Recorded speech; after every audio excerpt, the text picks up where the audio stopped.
We are recording.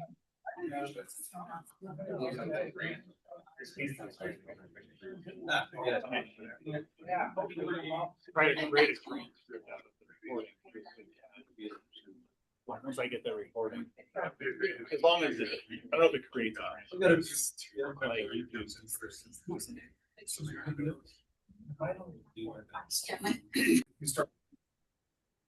All righty, this is the first time we've had the Planning and Zoning Commission with the new council, and the advisory committee for the comp plan is here too. So let's do some introductions. Randy Westland, Mayor. Jack Mosby, City Council, C5. Aaron Plew, City Council, C2. Samantha Siglater, City Council, C1. Joe Beloy, Council President. And Ziegler, City Council, C4. Chris Schreiber, P&Z. Vicky Joe Carey, Planning and Zoning. James Stevenson, Planning and Zoning. We can go ahead and Theo Carrington, City Attorney. Chris Gabbard, Deputy City Attorney. John Beecham, Public Works Director. Tina Navarado, Superintendent, Postal Schools. Harry Kansky, Advisory Committee. Christine Matee, Advisory Committee, Postal Chief. Wade Jacqueline, Advisory Committee, Berkshire Hathaway, Jackman Hole State. Bill Grimes, SCJ Alliance Consultant, City. And Howard, City Clerk. Shelley Underwood, City Administrator. Mark Brown, Postal Police Advisory Committee. Robert Paulus, City Engineer. Jenny Holmes, Citizen. Chris Ammerman, Parks and Rec Director. Justin Souter, Associate Planner.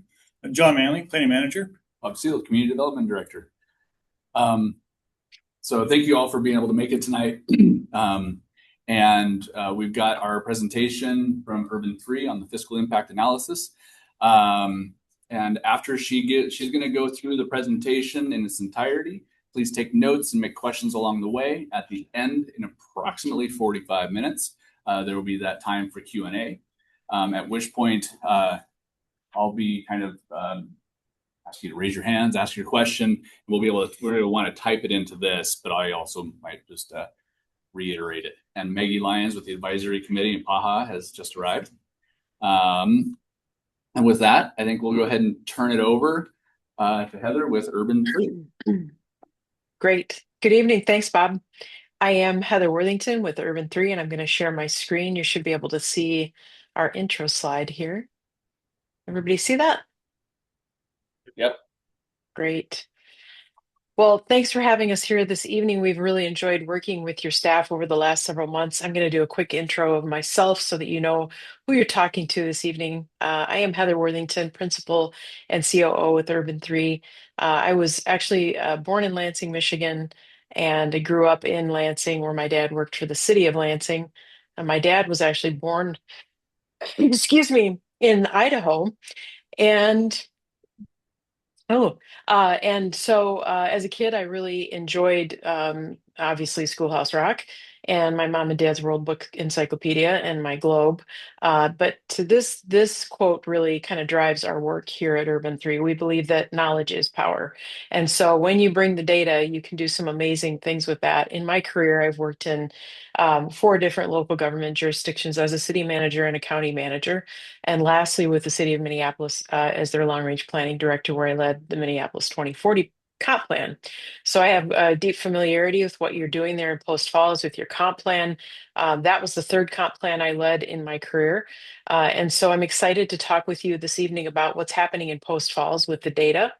And let's start with asking this question. This is a question we ask all of our clients. What is a city? Well, it's really shaped by the people who settled there. In your case, back in the 1870s, when people came to this part of Idaho, they were really interested in living in this place, but thinking about how they might shape it to their own needs. And of course, when they got there, it looked more like this.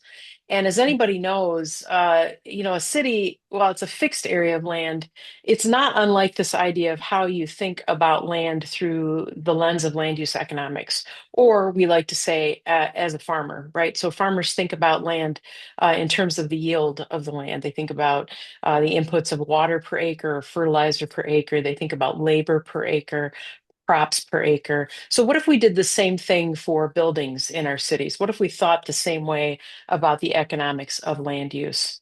And this is an example I'm going to share from where I live. I live in St. Paul, Minnesota. Actually, today I'm coming to you from Asheville, North Carolina, just to make things super confusing. Urban 3 is located in Asheville, North Carolina, but I live in the Twin Cities. And we just did recently an analysis for both Ramsey County and Hennepin County, which are the two largest counties in Minnesota. And we looked at these two properties. These are kind of just a good primer slide on what does this mean, land use economics. So we were looking at how regulation can shape the productivity of land use. And you'll note that the Walmart on the left sits on about 19 acres, which is small for a big box store. A lot of these types of uses throughout the US take more like 25 acres. Most of the land it sits on is devoted to parking, though. And then you have the Osborne 370 building, which is the former Ecolab headquarters in downtown St. Paul. It sits on about a half acre, so it's a relatively tall building. It's very productive in terms of taxes and jobs. So just put a pin in this, and we're going to come back to it. But you can kind of understand now how land productivity can be measured. What we might be doing looks like scary math. I can assure you it's not this scary. One more analogy to drive home the point, though. When we think about cars, we think about miles per tank. No, we're actually talking about miles per gallon. If we were talking about miles per tank, that Lariat would win every time. Instead, we're talking about miles per gallon, and that little hybrid from Ford is the more efficient vehicle. Again, so comparing miles per tank versus miles per gallon, it's the same idea of assessed value per versus your value per acre. So let me show you a couple of examples in map form. This is Buncombe County, North Carolina, where I'm sitting right now. This is the home of Urban 3 in Asheville. And you can see the Biltmore estate in purple. This is usually where I ask the audience, have you been to Biltmore? A lot of people have. And it is the largest single family home in America. And it is the most valuable parcel in terms of sheer dollars in Buncombe County.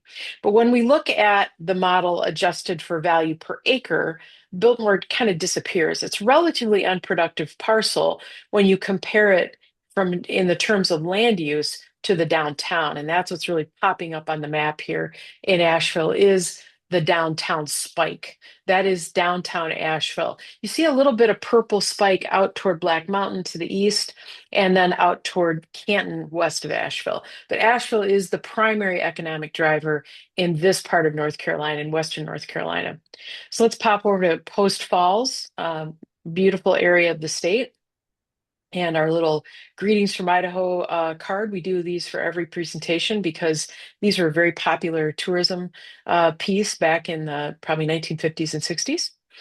We like to start with tax systems and how your tax is structured in Idaho. And in Idaho, you are primarily reliant on property tax. Like about a third of the country, heavily relying, excuse me, on property tax. A little bit of sales, a little bit of income tax, but primarily property. So let's jump into how taxes work in Idaho. You go through this every year, you understand this, but I think this is always a handy little primer for everybody to kind of refresh themselves on. In Idaho, you take your assessed value minus your homestead exemption. You get to that taxable value and you multiply that by your levy rate. That gives you your tax bill. In Idaho, you have three classifications. You have commercial, residential, and residential homesteaded. And this is kind of what it looks like with that homestead exemption applied. It's a fairly significant exemption. Not every state has this. This was really seen as a way to make property tax less regressive. So most states adopted this homestead exemption as a result of that discussion on a more national level, but not every state has this. What you do have in Idaho that's a little bit unusual is that you have these unique system of overlapping taxing districts. So depending on where you're at in the city, even by address, your tax bill could look different than your neighbors. And in your county, you have over 45 different taxing districts. And so this next slide is going to show generally what all Post Falls residents would anticipate seeing on their tax bill. This would be the anticipated breakdown, but it could vary by taxing district. And City of Post Falls itself is getting about 38 cents of every tax dollar collected, and that's what we're mapping this evening. So just tethered to that. Your budget looks like this. You have revenues of about 41 million, expenditures slightly under that. Well done, y'all. And when we look at that flow of funds in a Sankey chart, or a butterfly, as some people call it, we can start to see those inflows and outflows in terms of what you're taking in revenue and what you're spending. So we'll jump into your model here. We looked at your total assessed value for pay 2024, and then we extrapolated that to your value per acre. So let's look at that in 3 dimensions. This is what Post Falls looks like. And we're going to zero in on a couple of very productive parcels in this model. So let's look at those. We especially like to look at that, what we call the lake effect, which is not what that means where I'm from. Lake effect is all about snow. In the case of land use economics, it's all about the value of parcels adjacent to lakes or other bodies of water. And you have a very strong lake effect around Lake Coeur d'Alene. You have very high value per acre on the lake. And in fact, you have a peak parcel here, and this is that Ranch Golf and Lake Club and the Lakeshore Lodge, which is pulling about $35 million in value. And if we dig into the property card for that one, you can kind of see what it looks like on Zillow. And then we wanted to look at your total assessed value in the model. So we looked at that, and then we looked at your total assessed value per acre. And then we wanted to put that into a 3-dimensional view for you so that you can kind of see where those very productive parcels are popping up. Some of those are right on the river. Some of them are kind of in that fringe around downtown.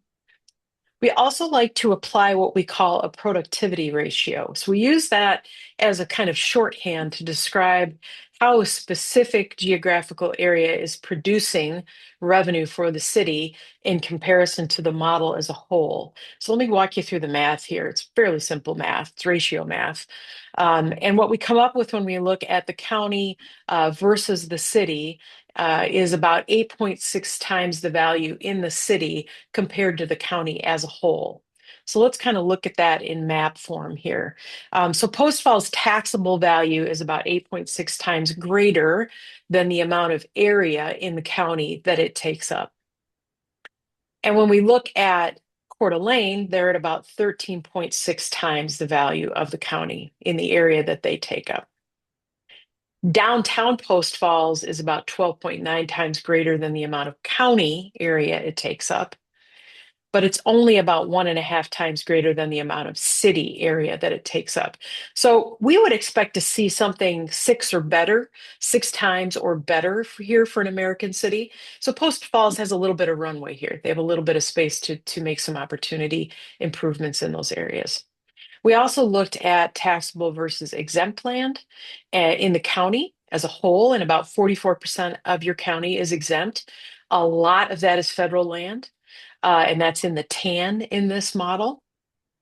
And then we looked at taxable versus exempt just for your city boundaries, and about 20% of your city is exempt. That's a very respectable number compared to most American cities. We would expect to see something in, I would say, the 15 to 25% range for a typical American city. Capital cities are extremely high because of the level of state-owned assets within those cities. So my city of St. Paul, Minnesota is 44% tax exempt. And then we look at taxable versus exempt just in your downtown, just to get a sense of kind of what's really producing for you in the most productive part of your model. So again, your downtown is the most productive area, and how much of that is exempt. You've got a couple of exempt users like Boys and Girls Club, the couple of schools, and City Hall in the downtown, but relatively small amount of tax exempt.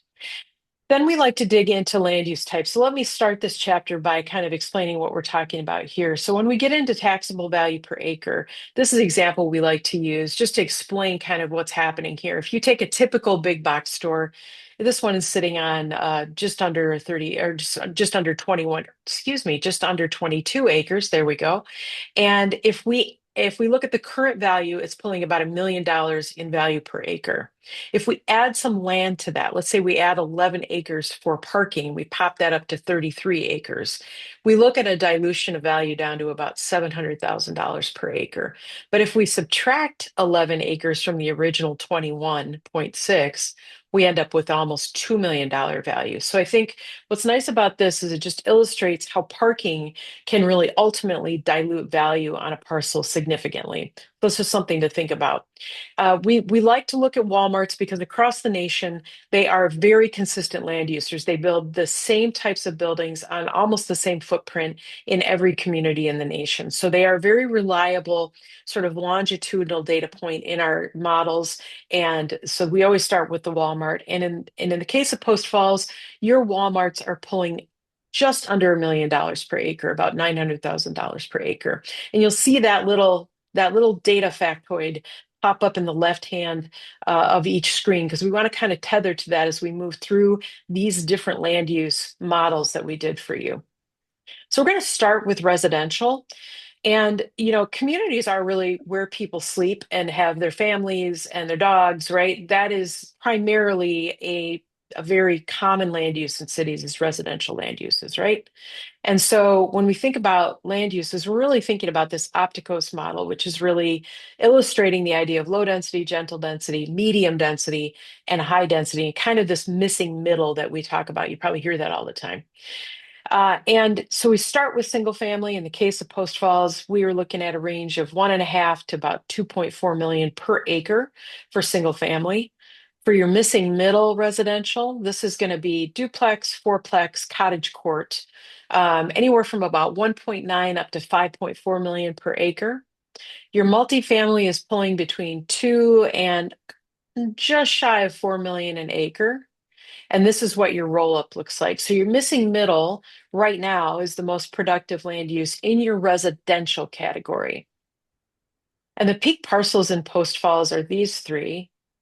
We've got the 371 lofts with the gold, and then the silver for the condos at River's Edge Marina and the riverfront single family home at 10.7 million per acre. So that's what your peak parcels in your residential chapter look like. You might be wondering why 371 lofts is so much more productive. So let's dig into that a little bit. The story here really is what I mentioned earlier. It's really about parking. 371 Lofts only uses about 10% of their site for parking, relatively small number of spaces, and you've got that angled typology. But the Sawtooth Flats on the left is using about 36% of their site for parking. So significant parking difference. And look what it does to the value per acre for those parcels. So it has a significant economic impact as well. When we talk about land use productivity, let's kind of look at some of these. Let's go a little deeper with this idea of typology and how land is used. So, one of the things that we like to do is look at different neighborhoods and compare them economically. And in this case, we looked at the Cascade Court and the Travis Court neighborhoods. These are very different neighborhoods. Cascade Court is a little bit more of a open, larger lot development, and Travis Court is a smaller, more compact development on a grid pattern. The buildings are closer together, and it is a more sort of walkable neighborhood. And Cascade Court is pulling an average of about 370,000 per acre. Travis Court pulling about 340,000. And if we look at the number of parcels, Travis Court has almost 3 times the number of parcels as Cascade. The parcel size is significantly different. It's twice in Cascade what it is in Travis. And the total value, though, is just slightly less than 3 times the value per acre of the Cascade site, the Cascade neighborhood. And the value per acre is about 6 million compared to 2 million. So it's 3 times higher than Cascade Court. So that's a quick look at Cascade and Travis. So what if you did Travis in Cascade? What would happen there? Well, we would expect to see that 4.1 million that Cascade Court is producing right now in taxable value increase to about 12.8 million. It's a relatively small input with a really big difference. And so that's just something for you to think about. I think it's also a good reminder that growth and density can be very incremental and very gentle in terms of the type of future planning that you do to achieve your economic goals. And I also just wanted to show you this really quick too. There's always a lot of questions about what does multifamily do to single family residential near it in terms of valuation. We asked this question in Sugar Land, Texas. That's a community that's a little bit bigger than you. It's kind of you in maybe 10 to 15 years. And there was no discernible impact on property values from multifamily adjacent to residential, single family residential. Let's dig into your commercial sites a little bit. We're going to start with your mall. This is the Silver Lake Mall. It's pulling about 1.2 million per acre. Very typical mall in America is pulling right around. The lowest I've seen is 200,000. I've seen as high as 3.1 million. I'm going to show you that one. And one of the things about the malls generally is that, like most malls in the United States, they're only doing marginally better than your Walmart. The big game changer for a US mall right now is how they use all of that parking, all of those outlots, and all of that empty parking, it's empty a lot of the time, that's diluting the value of the mall itself. I want to show you an example in Minnesota. This is the OG, the original gangster, right? This is Southdale Mall in Edina. The Dayton brothers built the Southdale Mall as an alternative to downtown Minneapolis in the 1950s, and Southdale has been there for a long time. And just about 10 years ago, the owners of Southdale started to develop the outlots. And so, if we looked at the mall itself, it's pulling about 2.1 million without the development on the outlots, but with those parcels that have been developed since then it's pulling 3.1 million. So that's how you activate your mall. And every community in America is struggling with this right now. So you are not alone.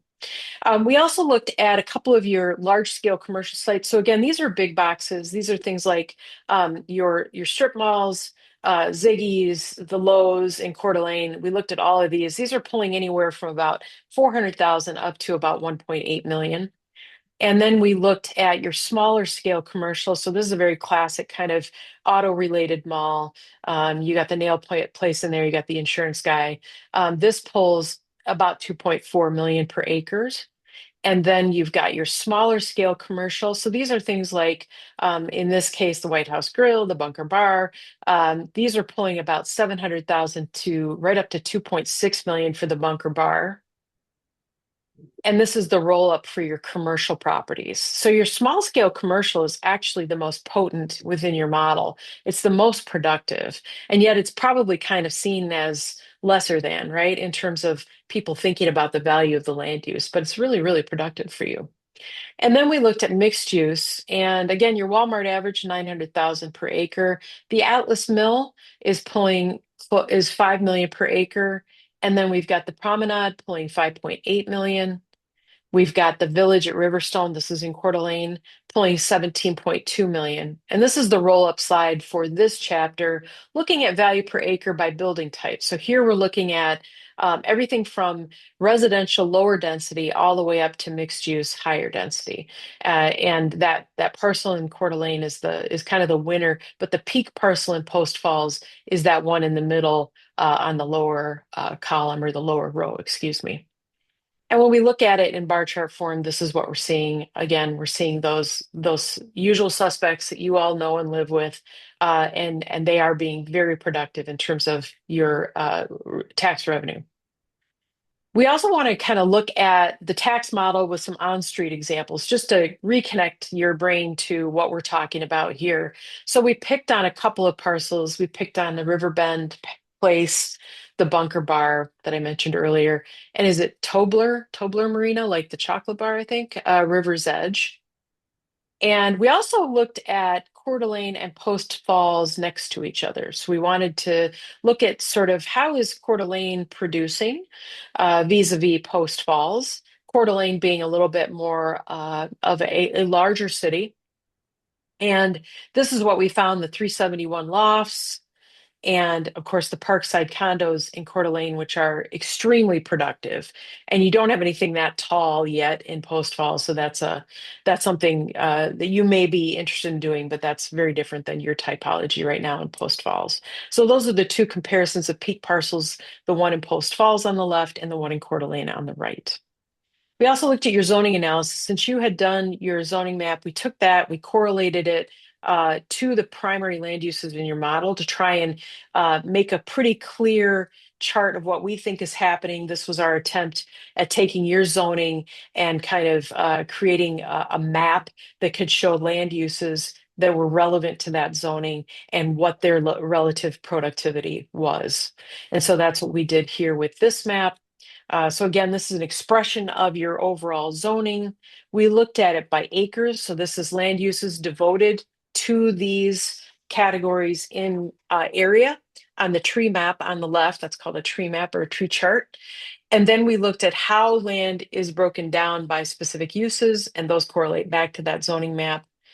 And then we also looked at the market value of those various uses. So here we're trying to determine what is really producing revenue for you in terms of land use, and where do you have some opportunities. And you've got small pieces of high density residential in this model and small pieces of medium density, the green and the blue on the lower right. Those are all areas where you have some opportunity. We also wanted to express market value in terms of area. So again, just showing you what the most valuable real estate or the most prominent use is within your market, and that's low density residential. But as you can see, that large percentage of your land area and market value are low density residential uses. So you have an opportunity here when you think about it through a market value lens. Your high density residential is much more productive in terms of revenue generation, and it could be that you have that opportunity to increase medium and higher density uses within the community long term. You can just kind of see how this breaks. And then just looking at value per acre by zone type. Again, here, your high density residential is your most valuable per acre, and your public reserve is the lowest, but your industrial is just above that. And then your low density residential is kind of in the middle of the pack here. So let's kind of take a look at some place comparisons and look at these numbers side by side.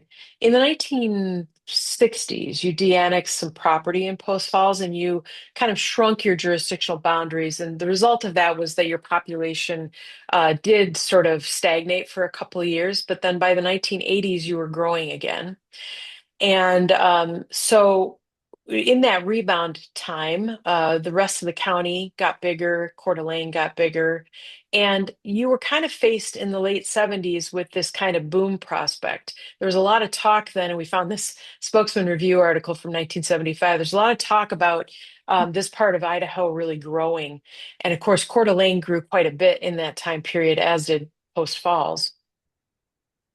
And so we wanted to kind of compare Post Falls and Coeur d'Alene just to understand within the county what's happening here. And so the side by side here is that, Post Falls taxable value is about 8.6 times greater than the amount of county area it takes up. And in Coeur d'Alene, it's about 13.6 times. The average value per acre in Post Falls is 1.1 million, and in Coeur d'Alene 1.9 million. Not that too different, really. You certainly can make up that space if you wish. And then we looked at a couple of specific areas. We looked at downtown Coeur d'Alene and downtown Post Falls, and then the cities as a whole. So that was our quick little Monopoly card review, and just looking at acres, total value, and population for those areas.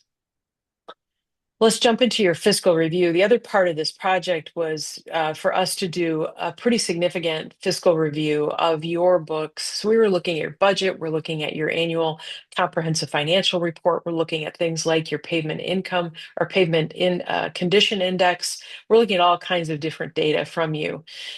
We also wanted to look again at this butterfly to understand sort of where is money coming in and how is it flowing out. So we looked at a couple of enterprise funds that you have, including your capital projects, your general, and your enterprise. Now, your enterprise contains water, wastewater, and stormwater. Transportation is funded through a separate account, and that's a transportation account. So we're going to tackle those separately, those two different buckets, and then some of your capital as well. Let's start by just kind of doing table setting around what constitutes an asset. Well, the Government Finance Officers Association will tell you that there's all kinds of things that are considered assets. They include computers, things you own like trucks or snowplows or vans, and buildings that you own, right? They also will tell you that roads are an asset. But we respectfully beg to differ with GFOA on that because you can't really pick up your roads and sell them to Coeur d'Alene. So we think roads are really more of a liability for you long term. And some of your other things like pipes that carry stormwater, sewer, and water can also be liabilities, and your tanks. So when we think about life cycle cost, what we're talking about is how much do you have? how long will it last, and what will it cost to maintain and replace? And we're talking about the pipes, the roads, the water tanks, right? So we like to ground our clients in this idea that if you kind of think about how you're repairing streets before they fail, it's likely that you can get a better return on investment for that infrastructure, that it will last longer, that it will be less expensive to fully reconstruct when you get to that point. And so if we know the revenues and we can apply those geospatially relevant costs, we can get a picture of that return on investment by subtracting costs against the revenues. And that's basically what we're doing here. So we're showing you that if you take on significant preventative maintenance, you crack seal and seal coat, and you do real pothole repair, you can really lower your preventative maintenance cost over time. Another way to look at it is thinking about it as a reactive versus a proactive approach for maintenance and ongoing inputs of cash and labor to maintain these roads. And we're just talking about roads at this point. So in the first scenario where you're reacting to things, you're letting the pavement sort of get to the point where it's considered to be poor condition. We're thinking it's like a $15 million investment. But if you kind of stay in that proactive space and you're always doing those things to keep it in good condition, you're looking at more like $12 million. So it's considerably different. And remember that 175 of your road miles out of 197 centerline miles is considered very good right now. So the opportunity you have is to do that preventative maintenance and ensure that those roads stay in as good a condition as they can, as long as they can. Another way to look at it is through life cycle cost lens. So if we look at the average mile of collector road in Post Falls, that initial construction cost is right around 1.3 million. But you have to maintain it, and that includes yearly maintenance costs, minor rehab cost every 3 years, major rehab every 25. And then finally, we think it's a replacement of around every 50 years. Now that's going to vary from city to city across the nation. Warmer places where it doesn't snow, their roads last a little longer, that kind of thing.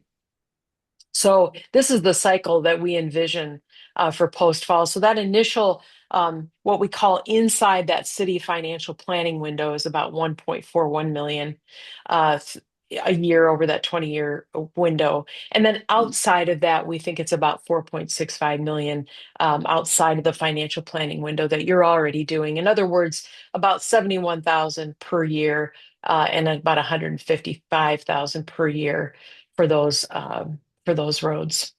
And this is just kind of an annualized look at it. So when you think of this, like you're here, right? We're right there. We're in the 2020s, and you're not building very many new roads right now. You're really replacing those 1979 roads, that sort of peach colored peak in the bar chart.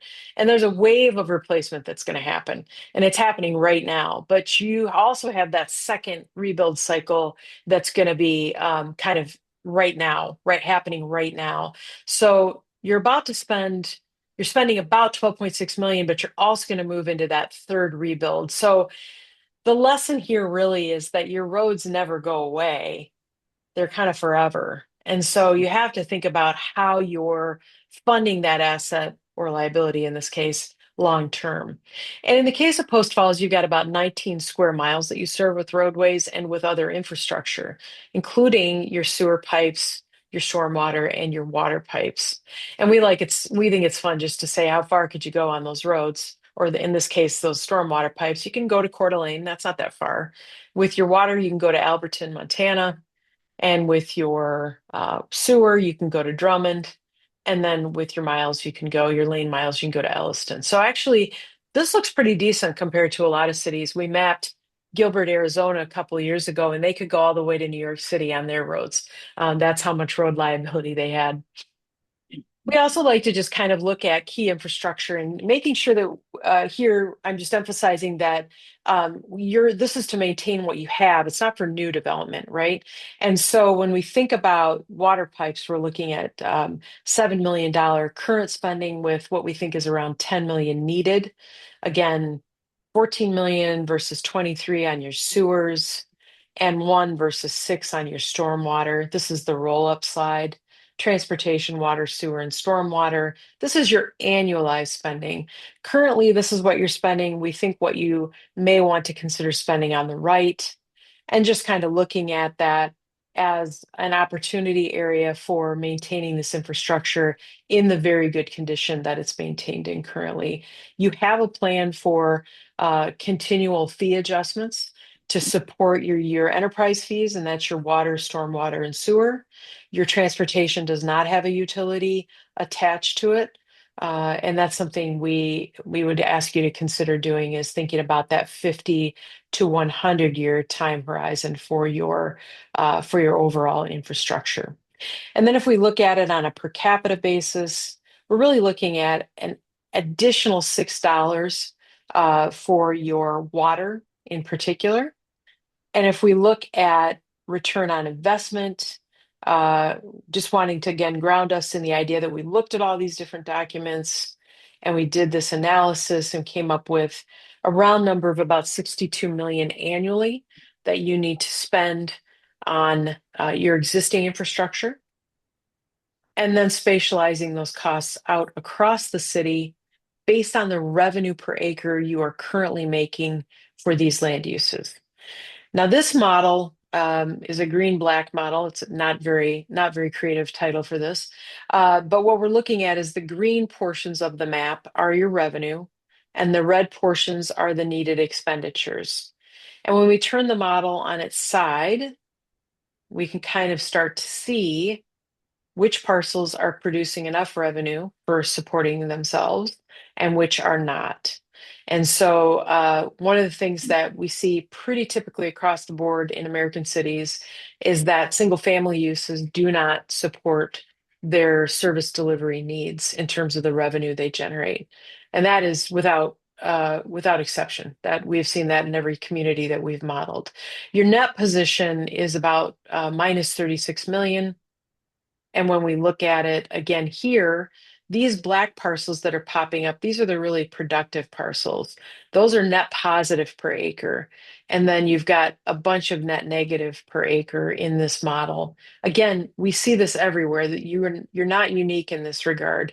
We see a couple of them though where you have a really positive net position on those properties. And those, of course, are your peak parcels that we talked about earlier. And you have a net return on investment that's positive for some of those parcels. And we think that's really good. That is something you can think of as your largest opportunity, really is to increase that net return on investment with regard to intensity of land use going forward.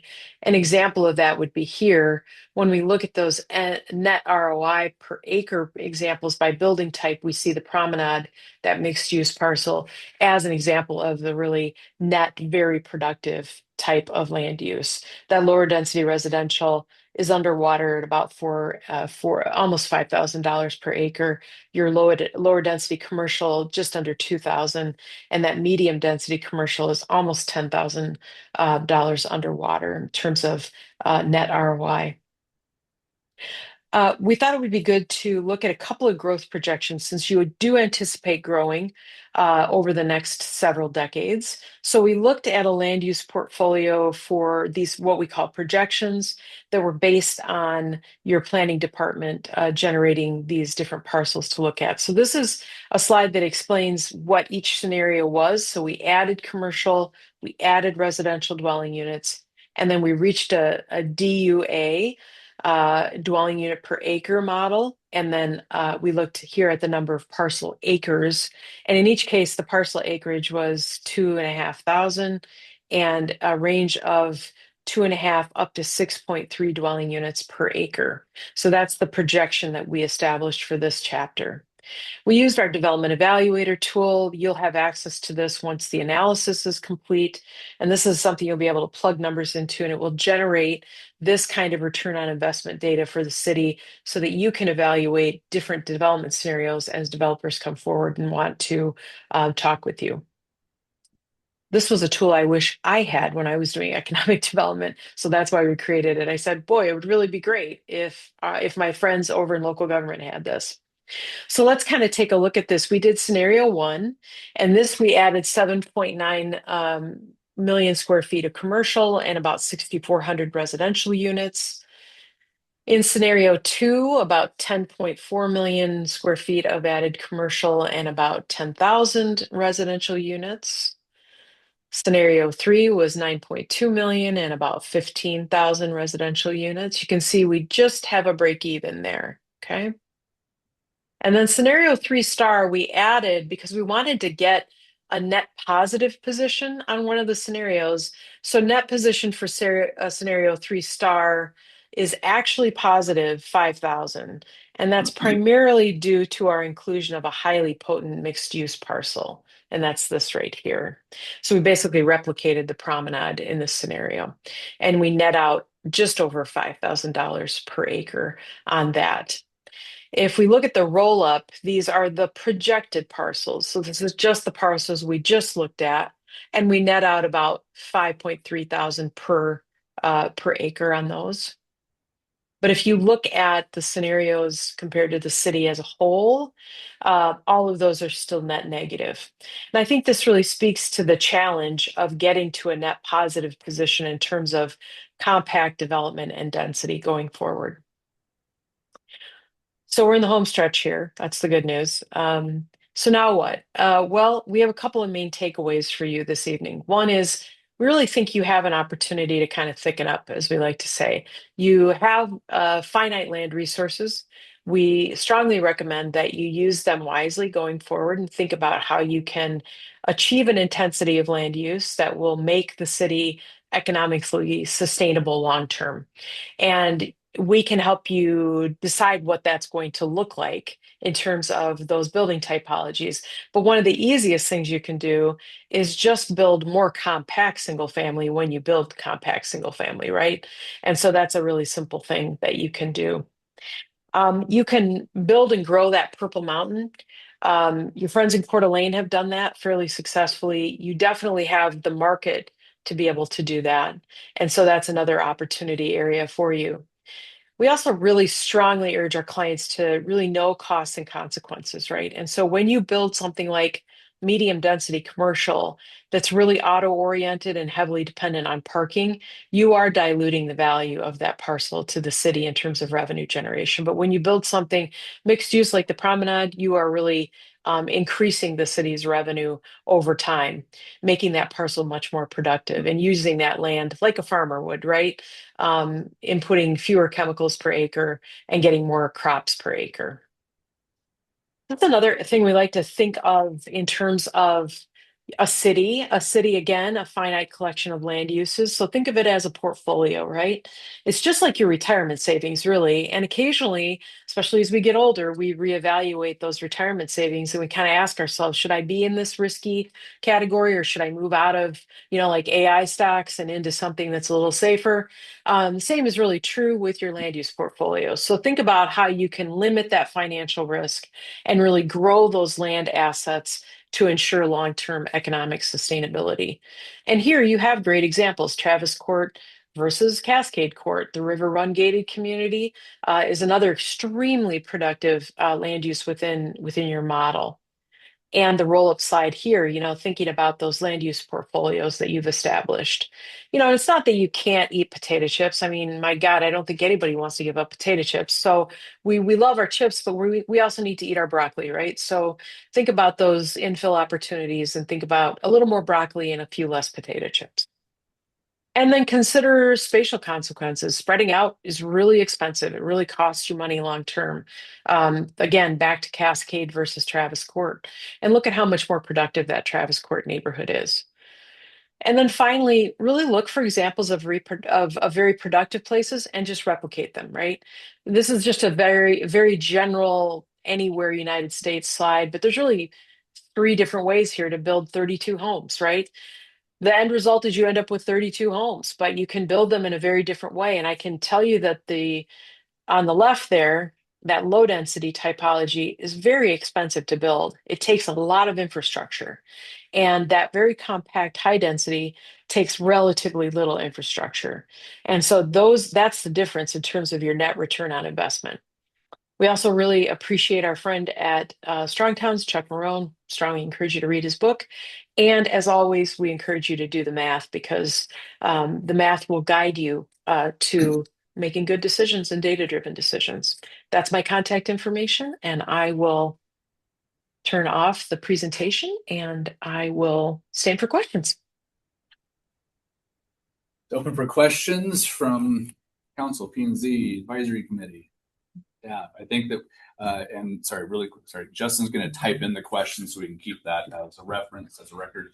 And if you could speak up when you ask the question so that Heather can hear you too. Oh, man.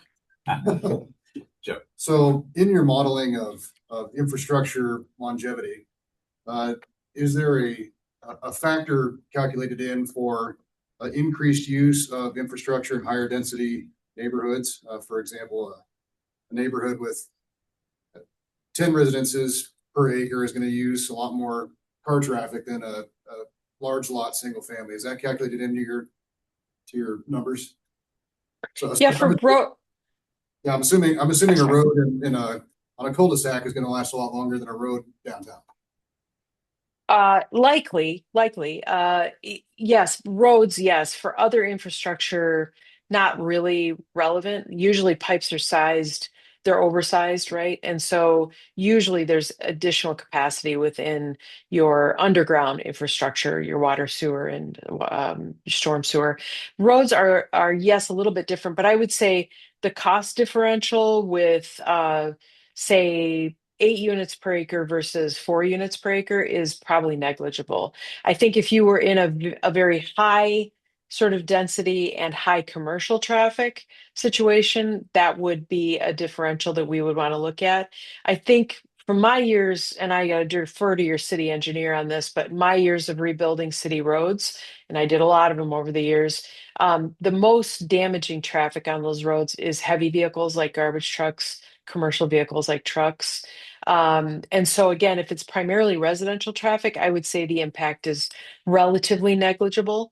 It's not that significant, but I think it just depends on the road where it's located and the kind of traffic it's carrying. And we could certainly factor those in. To answer your question, yes, we could factor those into the modeling. We didn't for this scenario. Thank you. Mhm. Chris. Just a question on the modeling, when we're talking about, certain land being more productive than other land, we're looking at assessed values, tax assessed values. And in Yes. Idaho, our assessors aren't all that informed, I guess would be the way I would put it, especially when it comes to commercial real estate. So when we're looking at, especially like at the Walmarts or at Lowe's, the assessed values on those are less than half of market value. And that's, so I'm wondering how much that plays into, we start talking about, well, Walmart's only $1 million an acre. Yeah, assessed value, market value, no. We're looking at assessed value though, so it is apples to apples. We're looking at everyone's assessed values. We're not looking at, we do look at total market value, which is an assessment number that they base their assessment on. But that value per acre is assessed value.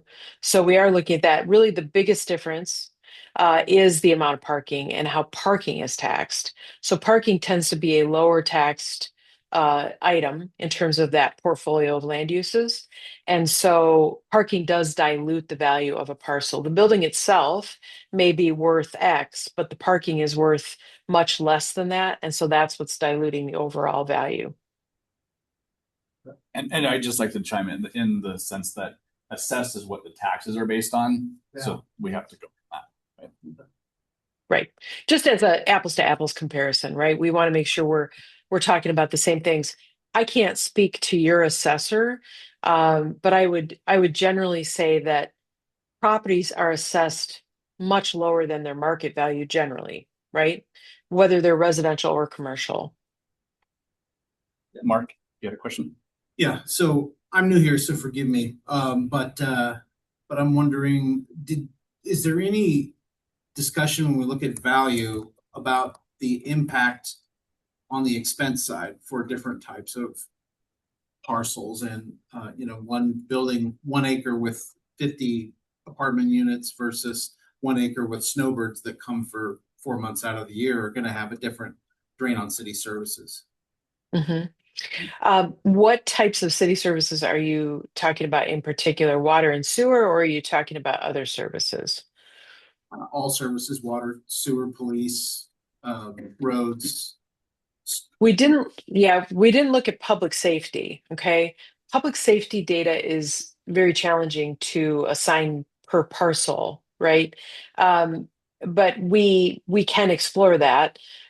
We did look at water, sewer, stormwater, and roads, and I think that is fairly consistent across those uses.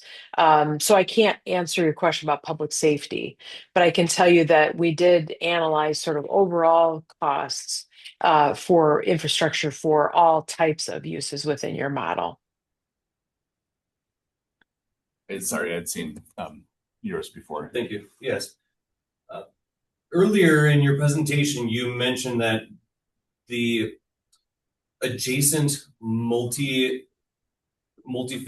developments have no impact on single family. Was that based on assessed value or is that based on market value? That's all assessed value. Okay. And that's a model that we did in Sugar Land, Texas, where that question came up. And so we were curious, well, is there an impact, negative or positive? And there is zero impact in terms of valuation of multifamily and surrounding single family owner occupied. And in fact, some other examples would show us that there's actually a positive impact, that it tends to skew values for single family as slightly upward, which is interesting. Nothing. I'm gonna try to frame this and bear with me. It seems like the models that are being advocated in this all include a type of residential. So my first question is that what you've seen in other cities of that like meet kind of like we are? Because even mixed use, I mean, that includes residential. And then you're saying that commercial is actually diluting, like that middle commercial is diluting the value. So is that what you're seeing? And then also, is there a solution that doesn't include high density residential in it, even if it also has commercial that would help meet our needs? The dilution of value is really tied to parking in particular. So that your commercial could be more productive if it had slightly less parking, right? So I think that's the takeaway in that chapter. I'm gonna show screen again for those growth projections really quickly. I think you asked an important question. I want to make sure that I answer this. So in the growth, go Well, ahead. I was just going to note. So the growth projections that we put together. This was just kind of back of the napkin. Let's try and put together a bunch of numbers to cover these land use areas to give us some models. And John worked on it, going from like, okay, if we just do kind of low density and Scenario one is building as is. So we keep doing everything we're doing, about 3 to 3.5 dwelling units per acre, putting commercial, a very typical pattern we've been doing it. That's as is. Scenario two is adding in some missing middle. So I throttled the density up to the residential areas that are typical single family up to about 4.5 dwelling units per acre, sometimes 5. Along some corridors, I did throw in some multifamily where it was along a busy intersection that you more than likely wouldn't be the most pleasant for long-term single-family residential values. So I did add some there. And then scenario 3 was, okay, let's say we created some mixed-use thickened areas and moved the density up a little bit more with some more 6 dwelling units per acre, keeping the multifamily where it was previously. And just kind of looked at how it played up. I had no idea what the outcome was going to be. I just took 3 scenarios on 3 different avenues, so that way it gave decision makers something to chew on, you know. And then before I conclude, I would say that I think the process isn't to culminate a 100% result. We have to make everything ripe and rich with good return. It's just understand that if you have a lot of larger lots or you have a lot of big boxes with a lot of parking, then if you want to stay revenue sustainable, then what are you going to offset that with? How do you, it's like the potato chip idea. What are you balancing it out with? Either way, aside from this, the 3 scenarios with the grid that shows the different residential, commercial and then across the other side with some of the Coeur d'Alene things thrown in there. It looked like the strip mall over off of 41 was the lowest producer, right? It was the most diluted, and then the most effective one was the promenade. But for the life of me, I cannot visualize in real life. I don't know why I can't picture it. It's because none of you have ever seen it. It's in a weird location. It's in a weird location, and it actually barely has any commercial in it. But Okay. Yeah, now, I'll just, now let Heather did go. I, that's fine. Thank you. Thank you, Bob. And thank you, John. Did I answer your question? No, Okay. not a new phenomenon. Okay. Everything that has increased taxable value per acre includes higher density residential, and I'm curious if there's a solution, and what that is commercial. So in your second slide, you showed an office building in Coeur d'Alene, and one of the comments that you made was that it has a lot of jobs and a lot of taxable value. And I'm curious if, based on your analysis of Post Falls, that's something that we could reasonably do here, or if we just don't have that kind of, I don't know, vibe in Post Falls to do something like that. Yeah, I think I understand your question now. Mixed, let me say this, multifamily residential is not the only option you have for increasing productivity in your model. I would argue that maybe the most productive opportunity you have is some kind of mixed use.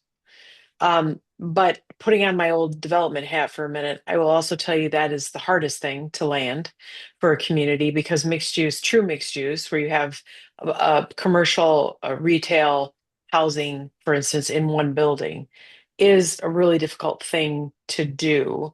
And I think the parcel I showed you, I'm trying to pull it up right now, was that parcel in Coeur d'Alene that is that really dense, tall residential building. And I having a hard time finding it right now, but I'll find it. And I think that that is an outlier in any market.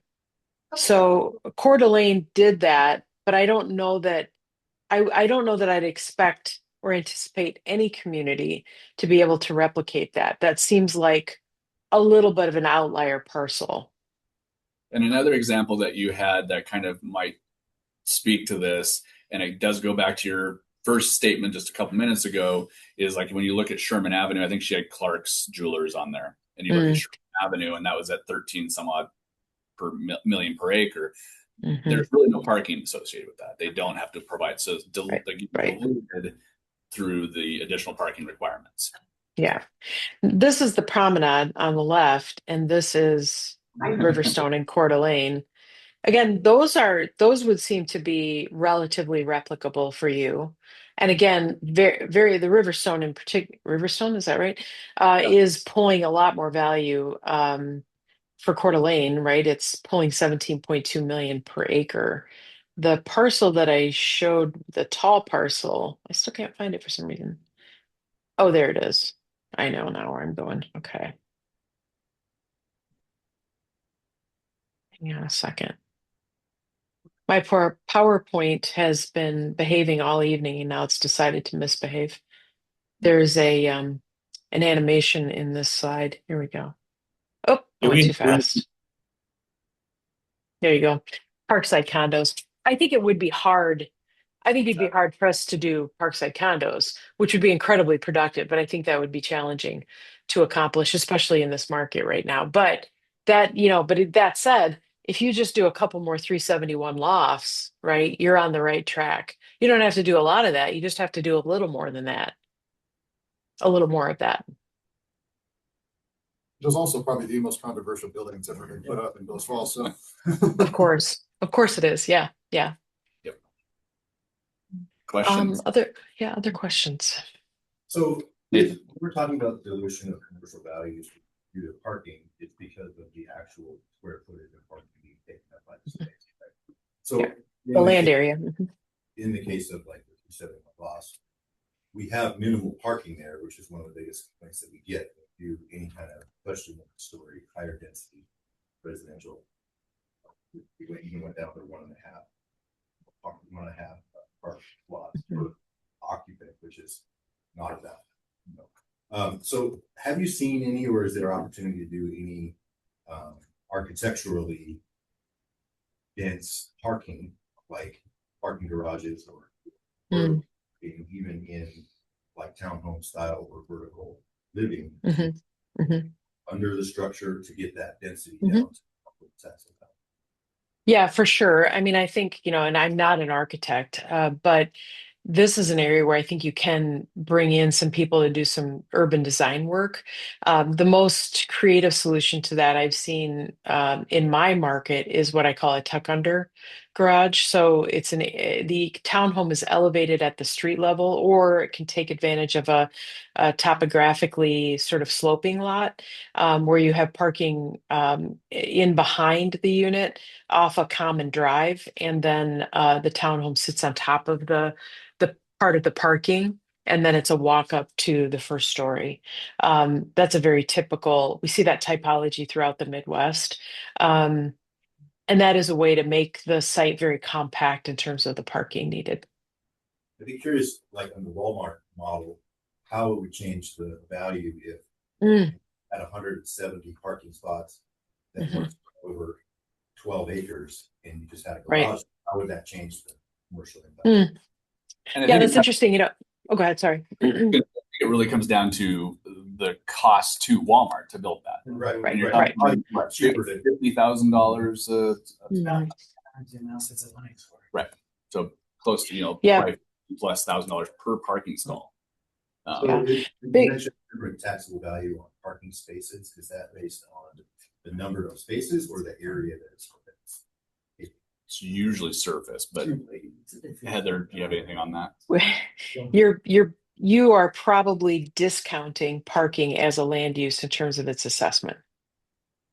So you are assessing it, you are valuing it lower than its inherent land value. Okay. And so that is a built-in discount that you're creating. So I would suggest that if that incentive was removed, you would see big box developers willing to park fewer cars on site. It doesn't mean you park 200 fewer cars. It just means you park, say, 100 fewer cars, right? And when you think about like the Black Friday rush, so kind of how I think of retail parking uses, if those outlots are empty on Black Friday, you probably have too much parking. So that's a pretty simple calculation. You can look at your mall the same way.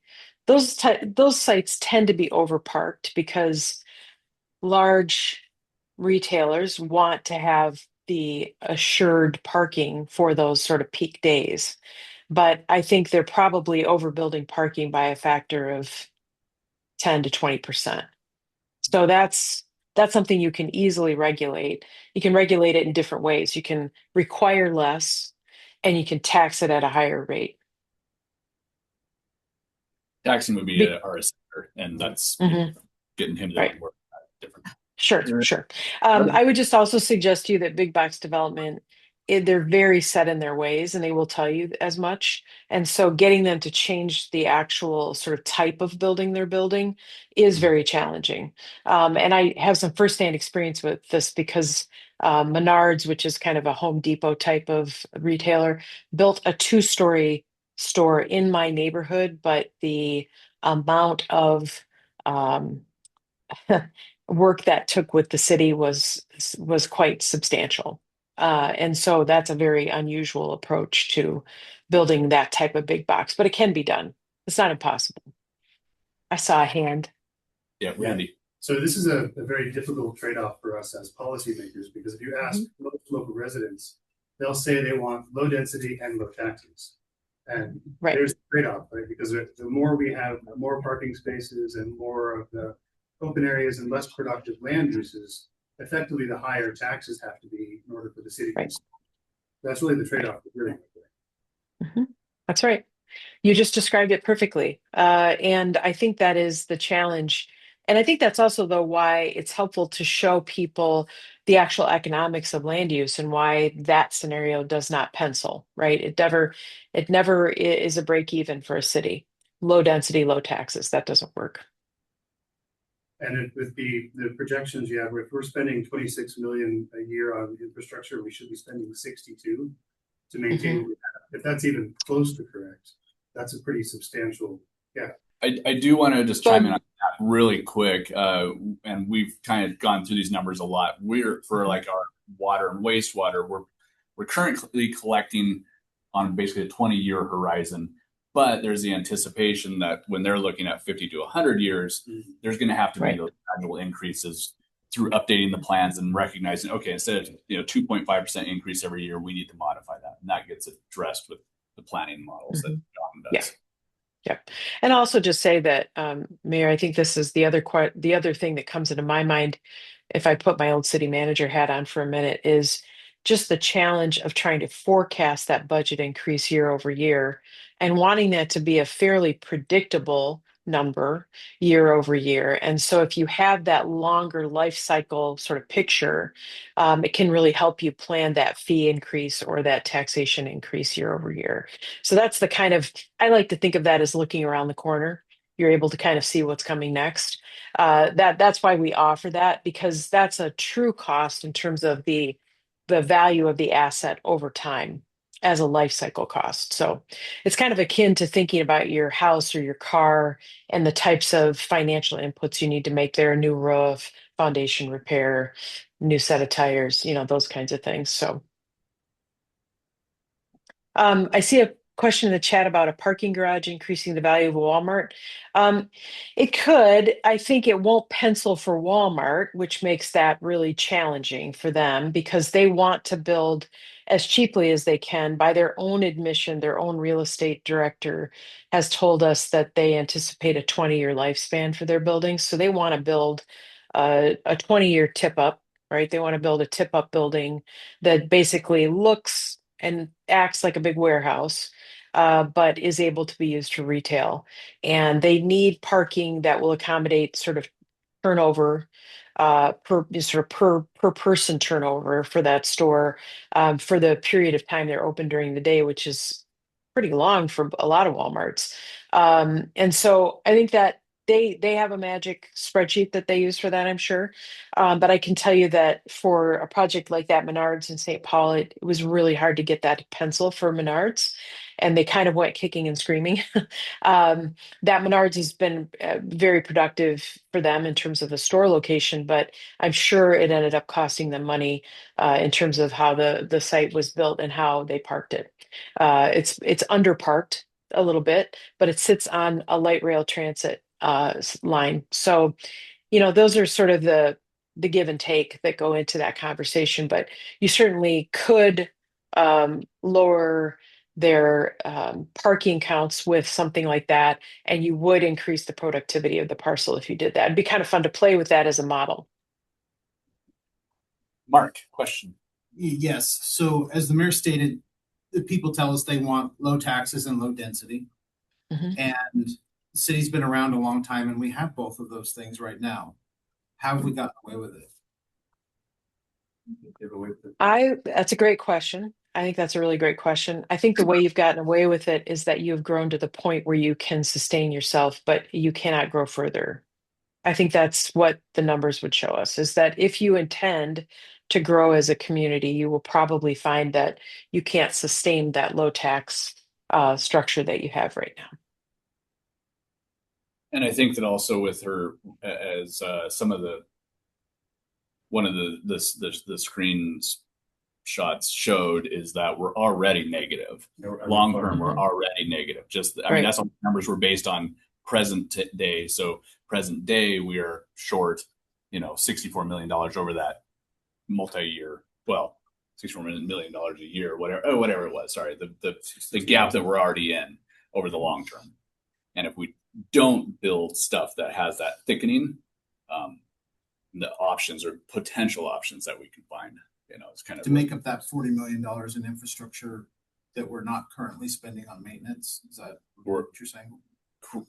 I guess correct. In a life cycle. I see John like crunching. He's like, I don't like this. No. Yeah. I think this is tricky because I think you're looking at a 20-year window. We're looking at life cycle cost. The two things are not in conflict. I think we're just looking at it through a different lens.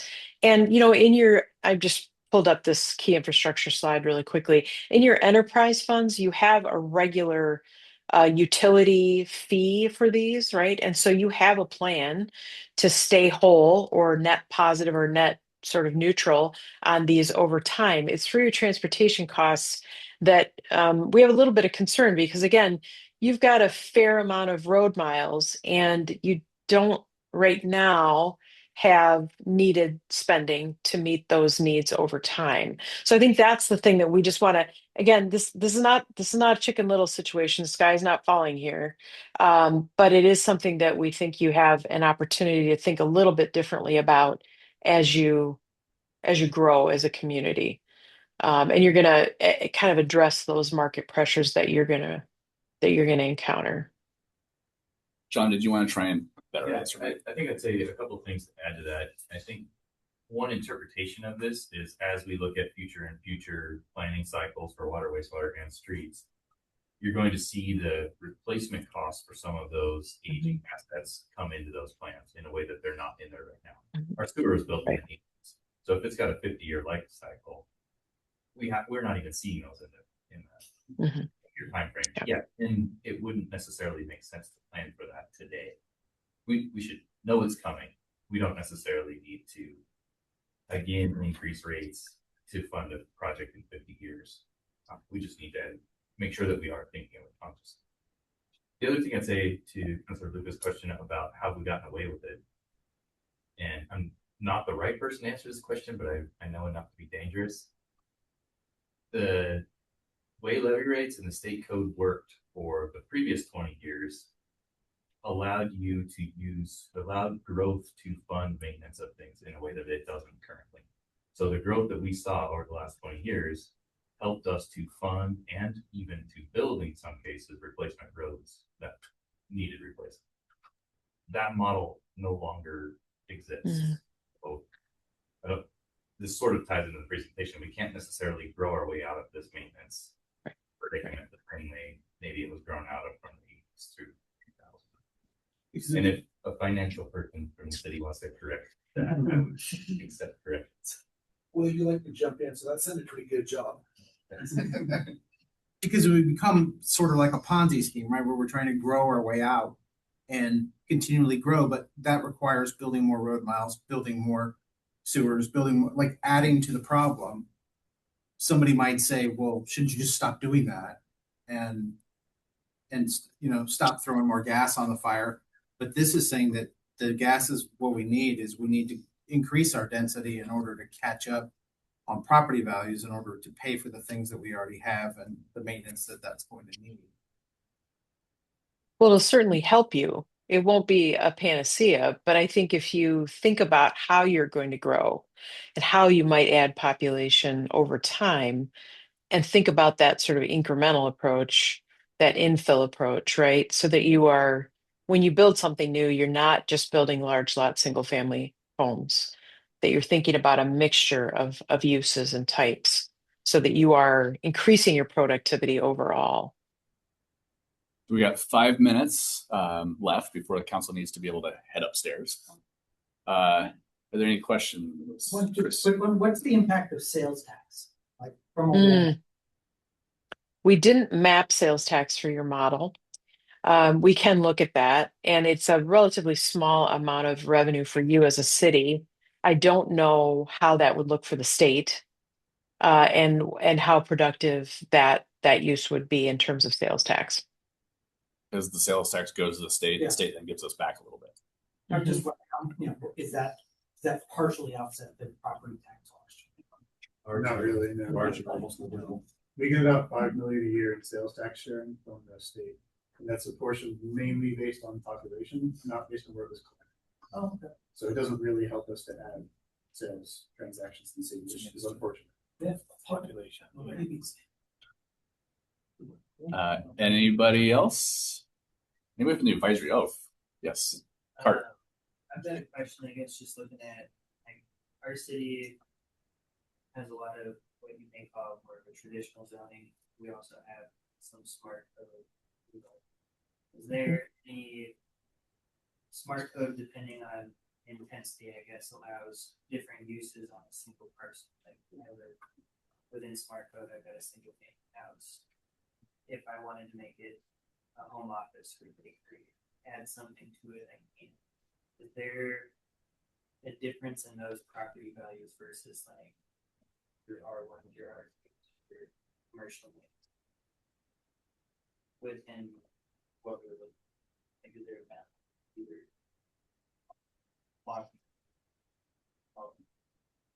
She's kind of Yeah, I again. could barely hear the question. John, do you want to take that, or Bob? I think Bob's in it. I think part of I can handle it. So one of the things I wanted to point out was when she talked about Cascade Court and what was the other, Travis Court or something like that. Travis. Mm-hmm. Travis, right. So one of those is your standard R1 single family. The other one is a smart code. So that brought in that extra density under that smart code, which made it much more valuable per acre. And then obviously, if you know in the downtown and the other smart code zones, yes, you had those mixed uses tied into, you know, a single family house with a home occupation probably doesn't add a lot of value to it. But if you had, you know, an addition, you know, if it has to do with that thickening, larger footprint, larger, you know, more valuable structure per acre is really where the value comes in. Yeah, this is the Cascade Court versus Travis Court.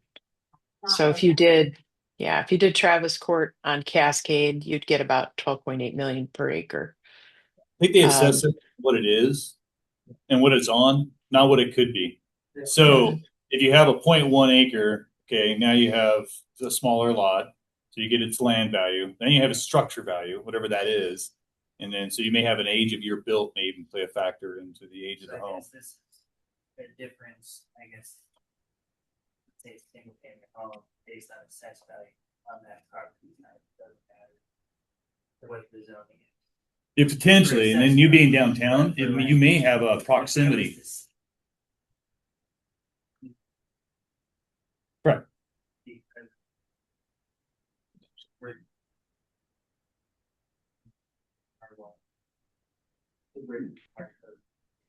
Well, it depends what the base land value is in the downtown and what you're getting it in an incremental. So a 0.1 in downtown is land value could be different than a 0.1 acre farther away from the city. So the base, whatever that land value increment is, they're not going to give you credit though for something you haven't built. All right. Thank you everybody for your questions and comments. I do want to say that this presentation was recorded. And once we receive it, we will put it on the Post Falls 2045 website and likely on the city website as well, just so we have it. So you'll be able to share it with your friends. And thank you again. And Urban 3 will be coming back in April along with SCJ to kind of work on some of those land use scenarios amongst some other things. And so there will be more kind of dive into some other aspects of this at that point. Are we getting the slide deck? We can't. Yes, I think Heather, can we get that slide deck then? Well, it's kind of like one of those, because it's animated. There's certain things like, well, what do you actually get from it? We thought about we looking at it. I didn't want to send it ahead of time because I was like, you need the narration to go along with it. But yeah, we can provide the slide deck. We'll absolutely provide it as PDF. Yeah, absolutely. And then I think with the recording, it will be more meaningful. All right. Dismissed. Thank you, everybody. You too. Thanks. Have a good evening. Okay. Bye-bye. Thank you, Heather.